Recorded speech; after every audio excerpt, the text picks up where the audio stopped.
Hi, I'm James Williams and this is Chimes Media, and we have the flags, but they're not part of the show really, are they?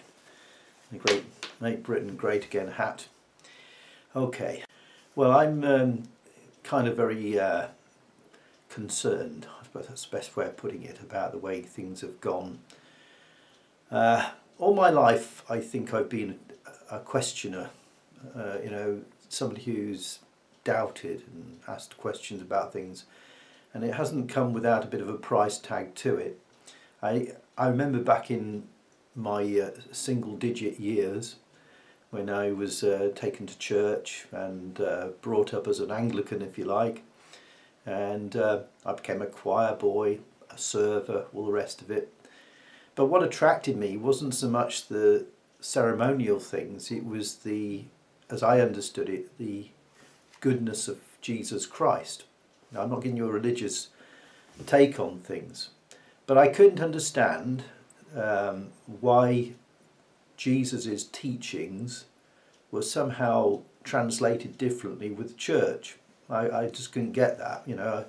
There was like some authoritarian element about churches, and particularly in the Catholic Church. I'm not a Catholic, but so you had circumcision, you had certain customs you had to adhere to, but it seemed to be different from what Jesus was teaching, of kindness and love and turning the other cheek, as he put it, that sort of thing. And I used to question that. That aside, let's come to the present day if I can, because I'm going to go about my personal history. Yeah, it has caused me a lot of problems when I've questioned things, and I remember actually I was on a course with the job I was at, and I asked a number of questions, and the person taking the lecture wasn't too happy about it, and I said after the lecture, I said, was there anything wrong with me asking the questions? He said, well, yes. I said, well, what's wrong? I was just trying to find out because I wasn't quite sure about certain things. He says, questions are challenges. They're, in a sense, regarded as dissent. So asking a question for clarification is regarded as dissent by some people. Okay, that's the way it goes.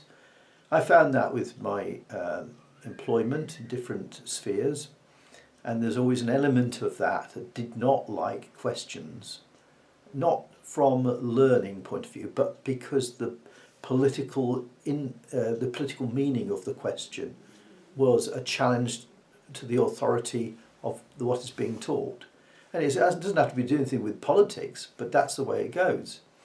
When I was doing Men's Matters radio, the local radio station was kind enough to give me a platform for that, but my broadcasts were censored. Certain elements were cut out. There was nothing libelous about them. I didn't name people. I didn't sort of name and shame anyone. I was basically promoting concepts. I was telling stories about real life things like children being taken from parents without identifying where they were. But all these things would be censored. And some of my broadcasts wouldn't get put out at all. That was nothing to do with, I don't think it was anything to do with any political figure doing that. That seems to be the way life goes. When we come to today's situation, we had Tommy Robinson happily released a week or so ago, and it was a wonderful occasion for that to happen. Tommy was, interestingly enough, arrested. I don't think it was because of this reason, but you never know. Tommy was arrested outside Leeds Crown Court for reporting on a trial there that he wasn't supposed to report on, apparently. He wasn't giving any personal details. It was a nonsense arrest. But prior to that, he was in talks with Canadian journalist Lauren Southern and one or two others, no doubt. And he still has the idea of setting up an independent media organisation. And it was just timely that he was arrested on the cusp of making that happen. He's mentioned that since he's left prison, and he wants to do the same thing. But I honestly think that they won't let him do it. They will not allow him to do it. And if he does set up something, I would be quite happily to join. I'm sure hundreds of others would do as well. But we won't be allowed to do that because that would challenge the authority, the orthodoxy of what's in control. Now this week, Infowars, the famous or infamous broadcaster in the United States, and I think actually in terms of the West, whether you like Alex Jones or not, he represents free broadcasting, free and uncontrolled broadcasting. But Infowars was ganged up on by all the tech companies, whether it's from Apple to Facebook and Twitter and Google, of course, on YouTube. And they were shut down unceremoniously. I mean, what did Infowars do? I mean, I don't know about you, but I used to like watching Infowars because I liked Alex Jones's rants. It's just amusing. It was entertaining. He was shut down on some bogus reason. There's people out there organising jihadi attacks and things like that. They don't get shut down. So it's a deliberate attack on conservative values, if you like, or actually just dissent again. And this element comes up again and again and again. The authoritarians, if you want to call them left-wing, that's fine, most of them are. Authoritarians do not like dissent of any sort. Now, I'm a critic of Islam. I'm kind of an admirer of the way they spread their doctrine. But they don't brook dissent. They don't like dissent. Apostates are killed. That's a dissent. If you turn away from Islam, you are given the death penalty, if you like. Whether it's done by a court or somebody takes you out, it's a death sentence. And I've always been critical of feminism, but when I said feminism, I don't mean all feminists, and I'm not against women having votes and things like that. I'm not against that kind of stuff. I mean the Christina Hoff Sommers type of feminism, that's the sort I like. You can engage in that because it's a mutual understanding. It's exploring the relationship between men and women and things like that. But the feminism that has become dominant and has merged with social justice warrior actions, your Antifa mobs, your Black Lives Matter bunch, and a host of others, that is authoritarian based. And for a while, I couldn't understand how on earth feminists could support Islam and still do, whilst women in the Middle East, there was this girl, was it in Iran? She was a teenage girl, right? A report came to me. I don't remember seeing it on the web at all. And this teenage girl was arrested by the Sharia police in Iran, and she'd been dancing in front of a video to music. She wasn't undressed, she was dancing, and she was getting paid for that because people making music wanted to promote their music, and she was a good-looking girl, and it was appealing, eye-catching. But she was arrested for that, and what was it given? 40 lashes, or was it 80 lashes, and 4 years imprisonment for that? Where were the feminists? Nowhere to be seen. And you got women, I think it's in Egypt, taking off their hijabs as a sign of freedom and defiance, and they get arrested and they get penalties taken against them. Where are the feminists? And you look at it, why do they support this kind of action against women who are, what I would say, genuine feminists, wanting true freedom for women to be able to express themselves how they wish? Why are they not siding with it? Why are they so silent about it? Why are they supportive? The common factor, only thing I can come to the common factor is that feminism is an authoritarian ideology, just like its parent ideology, Marxism. It's authoritarian. It wants you to do as you are told, and no dissent. And this is the problem. And now we see Infowars being taken out by a cartel of all the big tech companies. Isn't it ironic? They all got together unanimously and shut down Infowars like that. God's sakes. Infowars, like or lump it, were having an effect. They were the linchpin of resistance. And I know he plays on it. I know he plays on the conspiracy theory stuff Alex Jones does. But when you actually see what happened to him and Infowars, well, it's justified. He is correct. It's not a conspiracy theory. It actually is a deliberate attempt to shut down dissent and free speech. And you know what? In America, they've got the midterm elections coming up. A couple of months' time, what is it, November or whatever, right? Trump is riding high. I think he's higher than they give him credit for in popularity because the economic situation in America is better than it's been for many, many years. And it's record employment figures for blacks and Hispanics and stuff like that, and they are turning to support Trump. So the authoritarian left are in panic about this, and they intend to take him out, I believe, somehow. I just hope. And Donald Trump is a pretty smart character. Whatever you think about him, he's smart. He didn't create a multi-billion-dollar business through being dumb. He knows the score. He won the presidential election.